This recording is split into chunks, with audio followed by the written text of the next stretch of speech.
Now, I've been nursing this crush for what feels like forever on this older, sultry neighbor that lives in the building across from mine. She was like a living dream, with those mysterious eyes and a smile that could melt glaciers. Valentine's Day rolls around and I decide it's time to shoot my shot. I mean, what's the worst that could happen, right? Famous last words, my friends. So, I gather my courage, do the whole flowers and chocolates routine, and head over to her apartment. I knock on the door, my heart pounding like a drum solo, and there she is, looking even more stunning than usual. I stammer out some awkward words, but to my surprise, she smiles, graciously accepts the gifts, and invites me in for a cup of coffee. Jackpot, right? The next few days were so great. We're going out having dinner, and she's showering me with attention. It's like I've won the romance lottery, and I can't believe my luck. As we spend more time together, I start noticing some odd quirks. She's into some pretty dark stuff, like not the let's binge watch a horror movie kind of dark, but more like let's dabble in the occult and talk about the supernatural kind of dark. Now, I'm not one to judge, but it's getting a bit strange. One night, she invites me over for a home-cooked dinner. I walk into her apartment, and it's like entering a gothic fairy tale. Candles everywhere, dim lighting, and an eerie silence that hangs in the air. I'm kind of put off by the scenery, but I'm smitten, so I go along with it. As we sit down to eat, she starts telling me about this ancient ritual that supposedly brings eternal love. Now, I know I should have gotten up and left, but there's this strange allure about her that makes me hesitant to bolt. She hands me a small ornate box and says it's a token of her affection. I open it, and inside is a lock of her hair. Yeah, you heard me right, a lock of her hair. She insists I keep it close, like for good luck or something. Over the next few days, things take a turn for the bizarre. She starts talking about her past lives, claiming she's been around for centuries. I'm thinking, all right, that's some intense role-playing, but she's dead serious. She talks about her past lovers, all of whom mysteriously disappeared.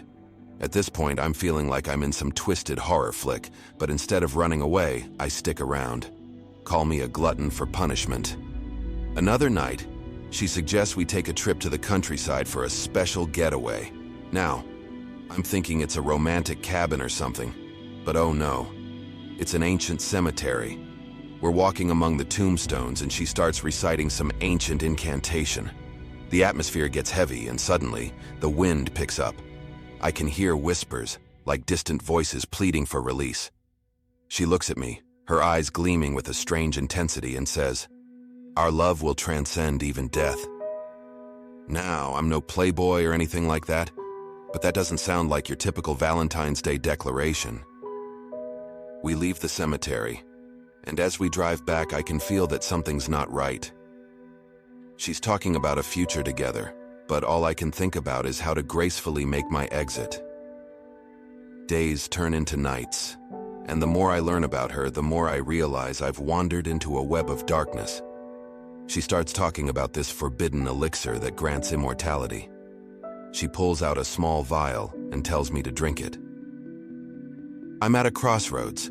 Do I take a sip and see where this rabbit hole leads? Or do I make a run for it? I decide to play it safe, telling her I need some time to think.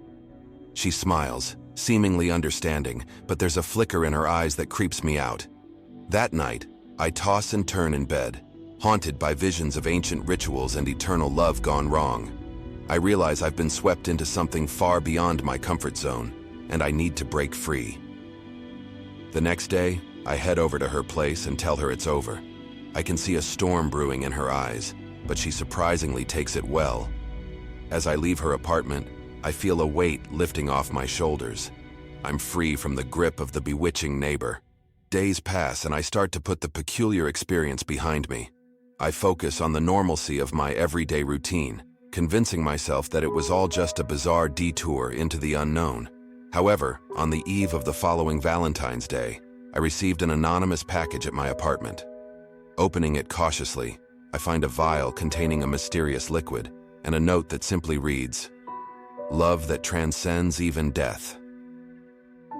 I went over to her building to confront her about the package because I know that it had to have come from her.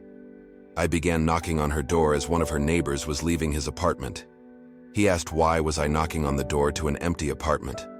I told him that I was looking for the woman that lived there. He then told me that the apartment was empty and has been empty for nearly a year. I thought, oh great. Now I won't be able to tell her to leave me alone since now I don't know where she is. The neighbor then tells me something that scares the living crap out of me.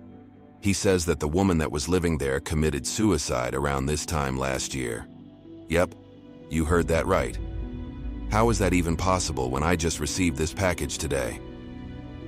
The realization hits me like a ton of bricks. That mysterious package wasn't some elaborate gesture from the living. It was a haunting message from the afterlife. I'm about to share a story that unfolded in the not-so-distant past, a tale that will make the hairs on the back of your neck stand. Back in the day, I had a boyfriend. I'll just call him Jake. We were high school sweethearts, but like many teenage romances, things got messy and we called it quits. Fast forward to a few years later, and I'm living my life, thinking the past is behind me. But Jake definitely had other plans. It's Valentine's Day, and I'm looking forward to a cozy night in. Just me, a rom-com, and some snacks, classic Valentine solo style. But as I'm settling in, there's a knock on the door. Thinking it's a late delivery or maybe a neighbor, I open it without much thought. And there he is, Jake, standing on my doorstep with this weird grin on his face. It's been years since we last spoke, and I never expected him to show up out of the blue, especially on Valentine's Day. Against my better judgment, I let him in. Maybe he's changed, right? We start chatting, and everything seems normal at first. But as the conversation goes on, Jake starts reminiscing about our past, bringing up old inside jokes and memories. It's like he's trying to rewrite history, and I can't stop thinking about how this whole thing is weird. Jake then asks if we can go for a walk to catch up and talk about the good old times. Part of me wants to say no, but curiosity gets the better of me. As we stroll down the dimly lit streets, he starts getting into the nitty-gritty details of our past and seems to pine for those days once again. We end up in a park we used to frequent during our high school days. The nostalgia is thick in the air, but it's mixed with this unsettling vibe. Jake hands me a rose and a picture of us from back in the day. It's like he's trying to resurrect some long-buried romance, and I'm left wondering where this is all going. As we continue our eerie walk, Jake's tone changes. He starts talking about destiny, how our paths were meant to cross again. My gut is screaming at me to get out of there, but I keep listening, hoping he'll eventually veer back into sanity. Out of nowhere, he pulls out a knife. At first, I was so shocked that I just froze. When I snapped out of it, I made a run for it, sprinting through the park. I can hear Jake's footsteps echoing behind me, but I was too scared to look back. I managed to find refuge in a nearby convenience store, and the cashier calls the police. But when the cops arrive, Jake is nowhere to be found. It's like he vanished into thin air, leaving me to question whether I'm stuck in some twisted nightmare. Days go by and the nightmare continues. Jake bombards me with creepy Facebook messages, talking about fate and how our love is unbreakable. It's like he's living in a different reality, one where our breakup never happened. I'm living in constant fear, wondering if he's watching my every move. Desperate for answers, I decided to hire a private investigator since I wasn't having much luck with the local police. I thought that maybe they can dig up something on Jake and help me break free from this nightmare. The investigator starts uncovering a dark side of Jake I never knew existed, a history of obsession, multiple failed relationships, and a pattern of stalking. One day, the investigator drops a bombshell. Jake had a secret hideout near my home. The realization hits me like a ton of bricks. I've been living under his watchful eye without even knowing it. As the investigator continues their work, Jake escalates his game. He sends me disturbing pictures of places I frequent, like he's always one step ahead.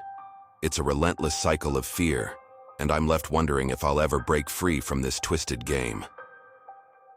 Valentine's Day approaches once again, and the messages become more and more creepy. Jake sends me a package, a beautifully wrapped box with a card that simply says, "Love, Jake." My hands tremble as I open it, revealing a heart-shaped locket, just like the one he gave me during our high school days. The message is clear. He's not letting go. He believes our love is eternal, and there's no escaping the web he's spun around me. It's a sick reminder that, in his twisted mind, we're forever entwined. As it gets closer to nighttime, I barricade myself in my home, hoping it'll be a quiet night. But then, I hear a soft whisper outside my living room window. Jake's voice, cold and haunting. The nightmare isn't over. He's still out there, watching, waiting for the perfect moment to strike. This time I am ready, and I quickly phone the police. I am relieved when they arrive and finally take him into custody. With the long history of evidence of stalking me and other women I had from the private investigator, it was enough to put him away for a good while. I'd been chatting with this guy online for weeks. His profile seemed normal enough, liked long walks, had a pet cat, and claimed to be a hopeless romantic. So when he suggested we meet in person on Valentine's Day, I figured, why not? The evening arrived, and I put on my favorite red dress. I was excited but nervous, like butterflies had turned into stomping elephants in my stomach. We agreed to meet at a cozy cafe in the heart of the city. As I walked in, I scanned the room for someone who resembled his profile picture. And there he was, sitting by the window, sipping on a latte. He looked just like his pictures, clean-cut, with a friendly smile. I thought, maybe this won't be so bad. We exchanged greetings, and the conversation flowed smoothly. He was charming, making me laugh with his witty jokes. Yet, as we chatted, I couldn't shake this odd feeling. Something about his eyes. It was like they held a secret, a darkness hidden behind that smile. After a while, he suggested we take a walk in a nearby park. It sounded romantic, so I agreed. The park was dimly lit, shadows playing tricks in the moonlight. That's when he started talking about things that made my skin crawl. Dark fantasies, twisted desires. It was as if a switch had flipped, revealing a side of him he'd kept hidden. I brushed it off, telling myself maybe he was just trying to be edgy. We strolled along, the night growing colder. As we turned the corner, I noticed a dark van parked at the end of the alley. The van really creeped me out, and alarm bells began to ring in my head. He pulled out his phone and made a call, muttering something about a friend helping us with a surprise. My instinct screamed at me to run, but fear rooted me to the spot.